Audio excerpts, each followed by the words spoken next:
Hey, welcome back to another one of those holiday editions of Cook-In with Matt. Glad you could join us. We're going to do one of those key elements of the holiday dinner, stuffing. Stuffing is a sweet and savory complement to most every Thanksgiving dinner and often throughout the dinners that people serve to others during the holidays. Now, stuffing can take a lot of time, or it can be done quite easily.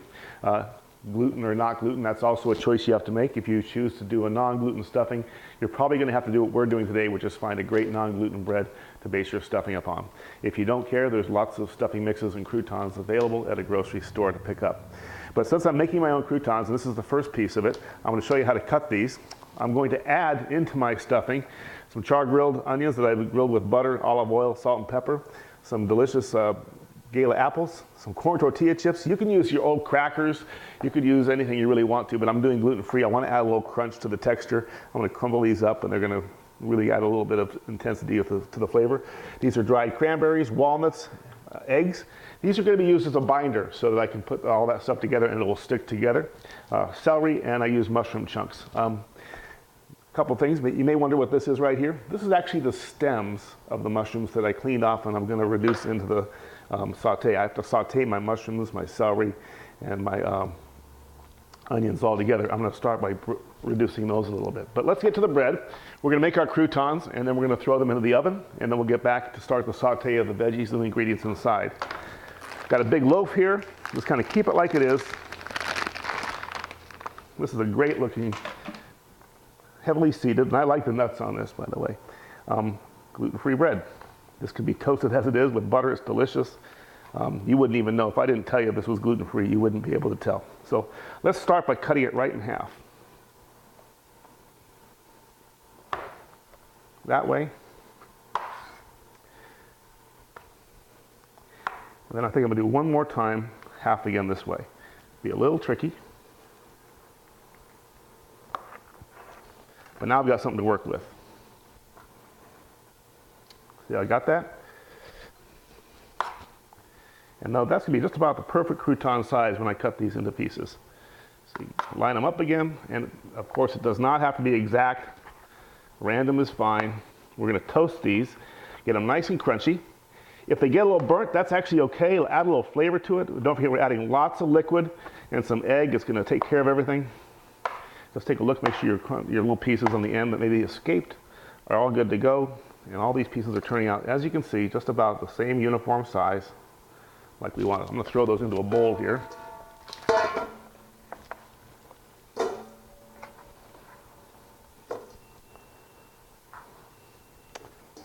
And we'll do the same thing with this one once again.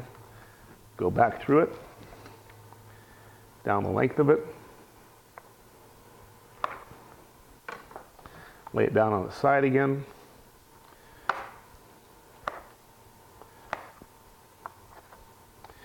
Gluten-free breads can tend to be a little chewy. That is the case with this one when I've done it. But once you toast them, they can crunch up nicely. So there we go. We've got all those there.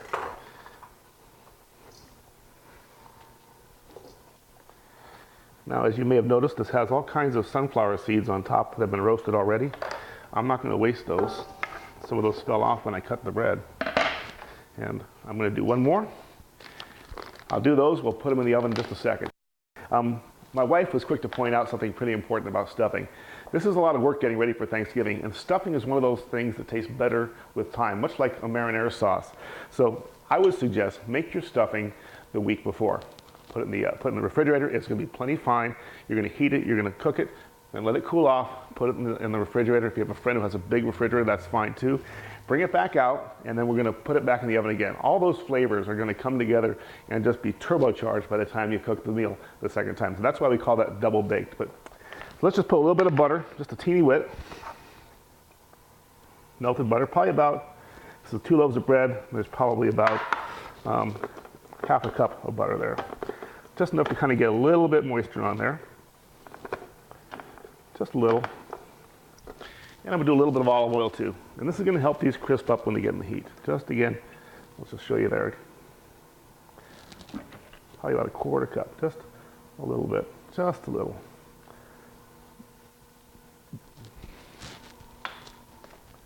Once I stir that in a little bit,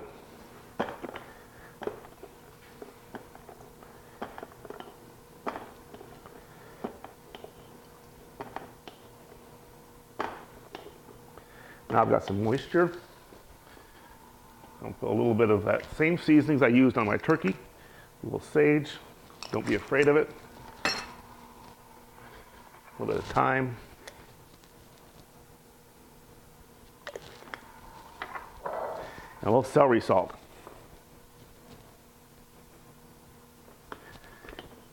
You know, people ask for recipes all the time, and I can certainly measure stuff out, but a lot of what I do is by taste. So I'm going to smell it, I'm going to taste it, I'm going to work with it, and if I want it saltier, I make it saltier. If I want it sweet, I'll add some sugar or some agave.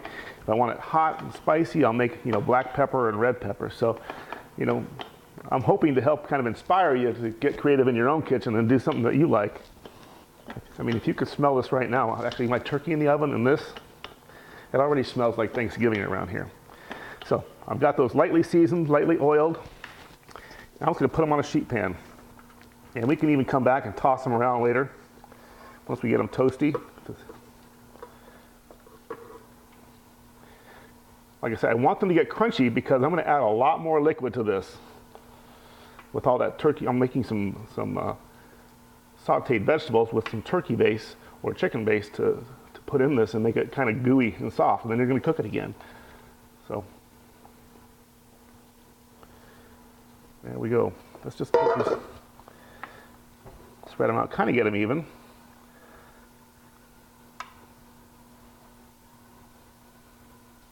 And I'll put those right in there just like I want. Okay. All right, we're going to get ready for the vegetables and the liquid part that has to go into the stuffing. It kind of makes it like a savory bread pudding. You know, you add a lot of liquid like eggs and milk and vanilla and sugar to bread to make a bread pudding. Well, stuffing is kind of similar. Only difference is it's more of a savory and sweet dish and not specifically made for a dessert, but rather made for a side dish to accompany other things. I know this isn't really attractive, but I'm going to show you the glass pan I used when I grilled my onions because there's some butter and some olive oil and some onion reduction and some salt and pepper and a little Worcestershire in there, and that's going to be used later for some flavor. I might need this to measure, so I'll just throw my celery that's chopped in there and let that take on some of that flavor and stir it in, combine it. No need to waste it. It's going to taste great. Matter of fact, if you were here, you would have tasted some of those onions like I did, so I'm not going to waste it. I'm going to use that and combine it in. So, in my pan right now, part of my liquid is about a cup of butter, a cup of melted butter to start with. I don't want to burn that, but I am going to use that to start sauteing some things. So we'll turn that up a little bit, let that get going, not too hot. In the meantime, I'm going to need some chicken base.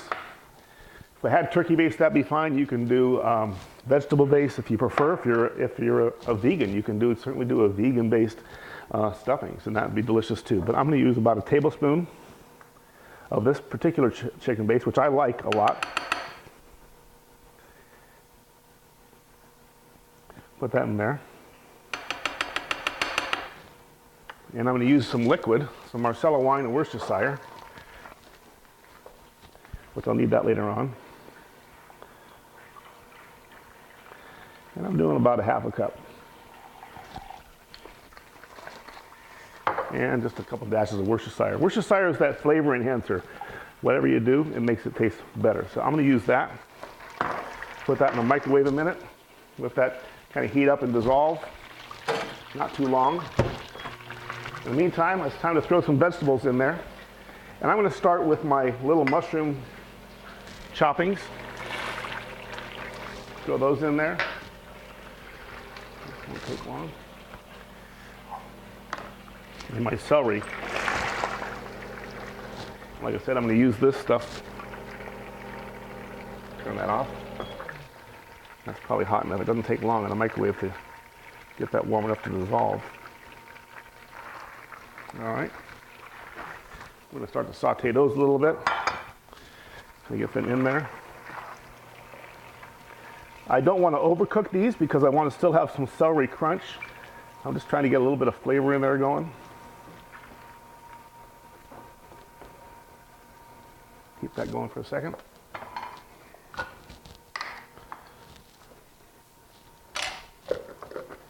Now remember, chicken base takes the place of a lot of salt. So the more chicken base you use, the less salt you can add, and that includes celery salt. If you're using celery salt, you do not want this dish to be overly salty. So I'm just finishing off the little chicken base that was left on my spoon. I hate to waste it and wash it down a sink.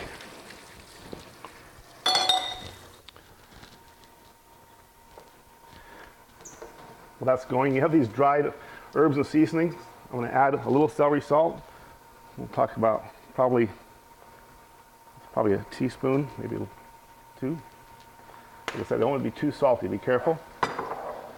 Add my sage, and I am not hesitant to use a bunch of sage. So this is the time. So we'll go across there, and then we use the sage generously. And here's my secret ingredient people always ask me about, and I often use. Just a little dill.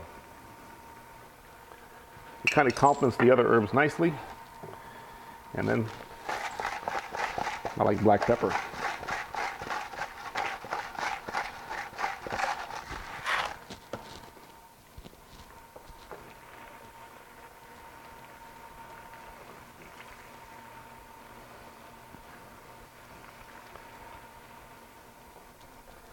So I've got those little teeny pieces of mushroom. I've got my celery in there. I'm going to throw the big pieces of mushroom in there. As you can see, I did these in chunks, and that's because I want them chunky inside, but mushrooms do shrink. So when you're cooking vegetables, your firm vegetables like zucchini, like red bell pepper and celery should go first. Your soft vegetables should go second. I've already got my onions somewhat grilled. I don't want to overdo them. I grilled them and I charred them, and we let those sit. You can kind of see how the seasonings are on top of the little vegetables there. You can smell it if you were here. We'll taste them in a minute to see if we need more of anything. And one thing I'm going to do with these, kind of get them evenly in the pan, and I'm going to cover them. That way any steam that comes out I capture, and that steam will have flavor as well. So again, this is a multi-step process. Takes a little while.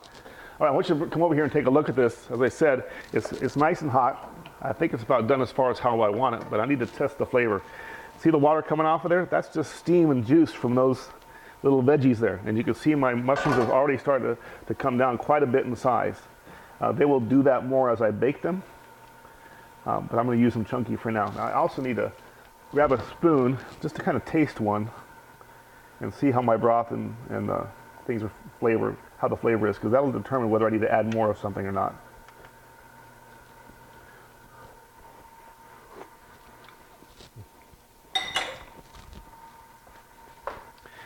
I'm going to add a little onion, granulated onion, to bring out that onion flavor. And I like it sagey, like I said, so I'm going to add some more sage.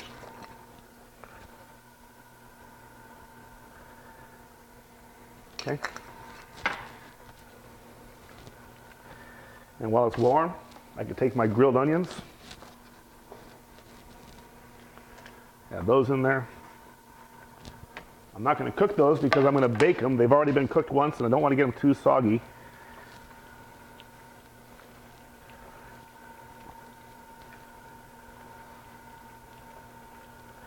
And you can always add more salt if you need to, but you can never go back. So this looks good. And that's going to be inside of my bread. Let's check on those in a minute. And we'll let these sit. They don't have to get, they can be a little cool. It's okay. So that's what we're going to use in just a few. Let's get our bread out of the oven and check on it and see what we need to do to finish those croutons off.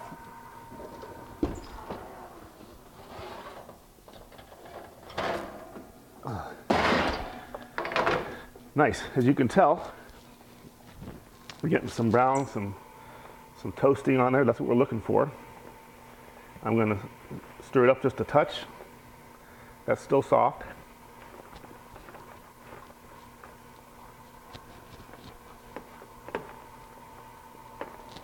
They don't have the crunch I'm quite looking for yet, but I also don't want to burn them. So I think just give them a few more minutes. Again, they're roasting in the hottest part of the oven on the top. Some of these smaller pieces have already gotten nice and crunchy. Some of the bigger pieces need a little bit more. So I'll put these in for just a few more minutes, like 5 minutes, and then I'm going to come back, take them out. All right, it's time to take these out. I'm pretty confident they're done. I would say this was probably 15, 20 minutes. We're going to put them into our bowl and start to mix all the goodies together. And then the last step is to bake it once. And as I said, if you want to put it in the refrigerator or freezer for a week and bake it the last time, double baking makes it taste all the better. So we're going to get these croutons out of here now. Yeah, I just wish there was a such thing as smell-o-vision, because if you were here, you'd be smelling that sage and the celery salt and pepper and nuttiness of the sunflower seeds that are on that. Those go in there. Told you I want to add a little extra crunch.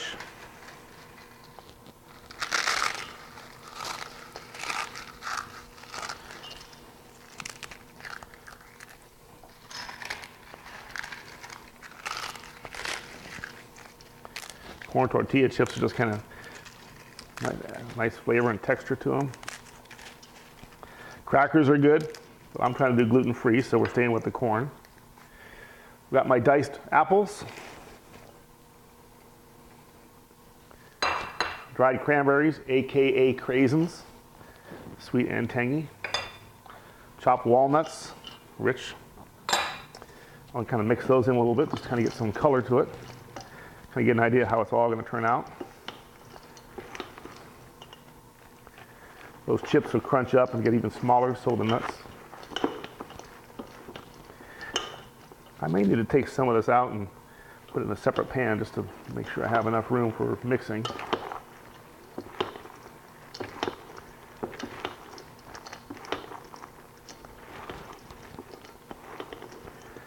I left the skin on my apples. I like that way. If you don't, then you can certainly peel your apples. You get an idea for how it's going to mix together if you look at the bites of it. Little apples, craisins, everything all over the place.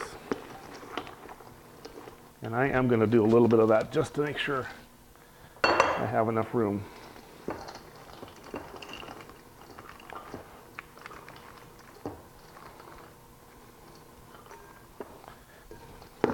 Okay, now it's time for the hot stuff.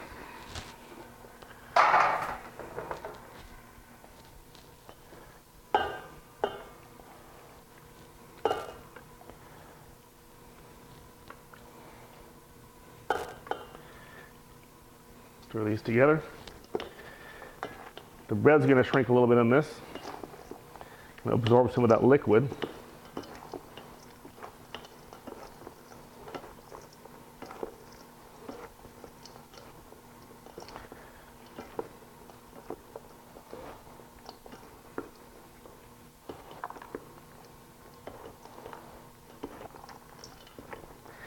As you can tell, this isn't quite wet enough yet, and that's why I have that other stuff to add to it, my Marsala chicken base.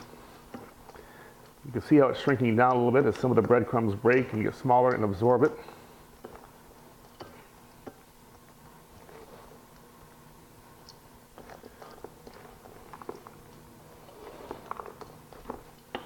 I can tell I'm going to need more liquid, so what I'm going to do is add some more Marsala wine to this. I'm going to double it, bring it up to a full cup.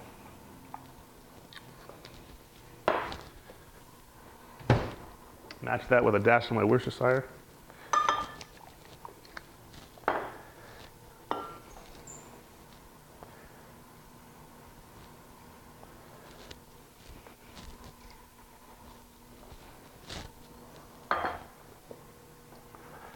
I want it to be kind of soggy to start with, and then it's going to bake up and get crunchy again.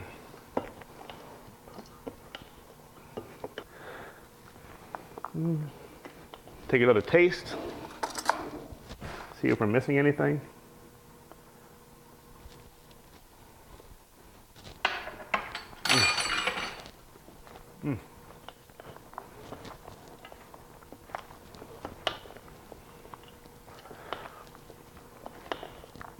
I think I could use just a little more celery salt.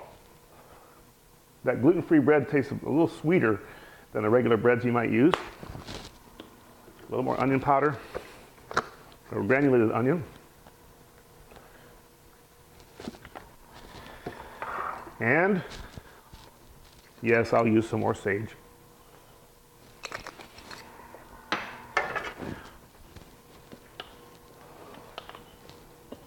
And then I'm going to put my egg in there and bind it together and pack it into my pan. Man, this smells good. You'll note I use that Marsala wine instead of water. You can add water instead to make your chicken base if you're concerned about that. 3 eggs.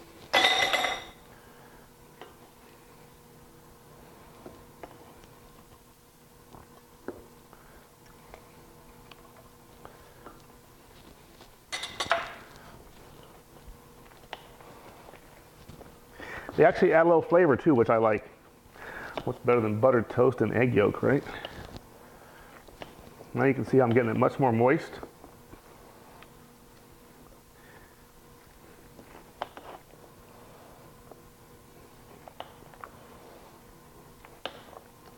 Make sure you get what's on the bottom, so there's all the liquid can go down there. And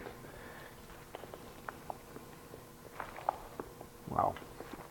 Yep, this is how I want it right now. You're seeing how I can almost pack it like that. See? That's what I'm looking for. Okay. And we're ready to put it in the pan. No need to butter the pan. There's plenty of butter and oil in this. Just going to space it out and pack it in.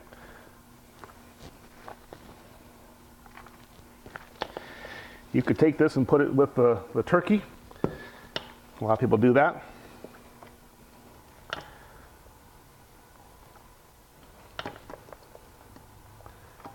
Yes, it looks chunky.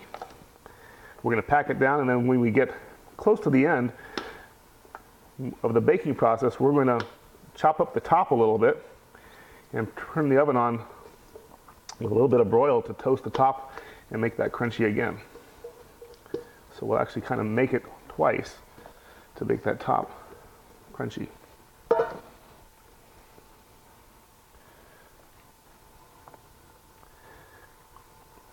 When you serve this, people are going to say, this is stuffing like I've never had before. I bet you would have never thought I could get that all in one pan, but look here. It's all in there nice. I like to go around the outsides like this, kind of bring it to the inside. And then pack it, press it. And we're going to break that up as it gets towards the end again. And get it chopped up and crunchy. So, man, that smells good. Okay. All right, I could tell by the aroma and the color when I took that turkey out that my stuffing's done as well. It's got a nice top on it. It's kind of a little bit dark and crusty. I'm going to bring it out, put it on this counter here. I'm going to baste it with the same thing I basted my turkey when my turkey roast finishes off on top. This is that liquid with butter, Marsala wine, and a little olive oil. You can see I got some nice darkness to it. Things are starting to cook in. Remember I told you what I was going to do though? Was stir this up a little bit to see. So what we can do is take a fork out and just break up some of the top again. And you can see I got some nice crunchy pieces on top, some moist pieces in the middle, and that's okay. Look how nice and toasted that is. If we break it up like that, we're going to get some more crusty on top and crunchy, and all the flavors are going to keep coming together. And that's why I call it twice baked. And we're going to pack it back down again. Now I've got some of those crunchy pieces that are a little bit more dry in the middle. And I've got some of the more moist pieces coming alive on top.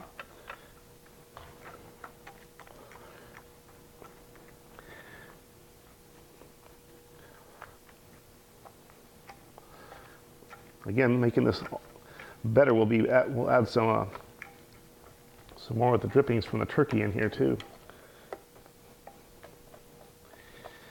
And it's really a shame, but I'm gonna have to take a taste.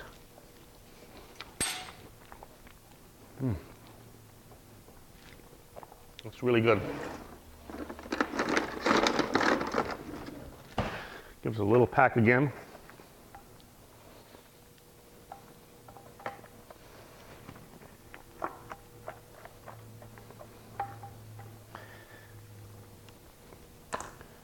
Do the rest of my mixture.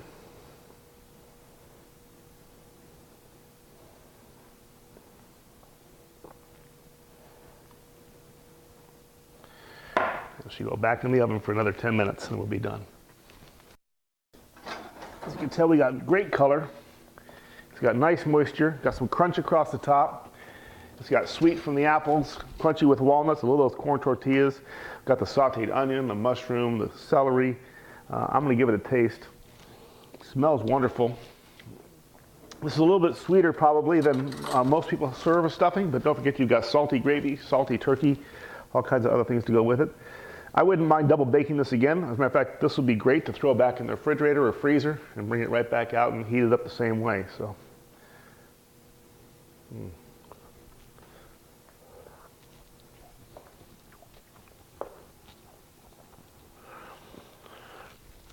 I'm happy with that too. I can't wait to show it off to somebody else.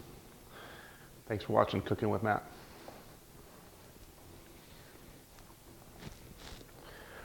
You gotta taste this.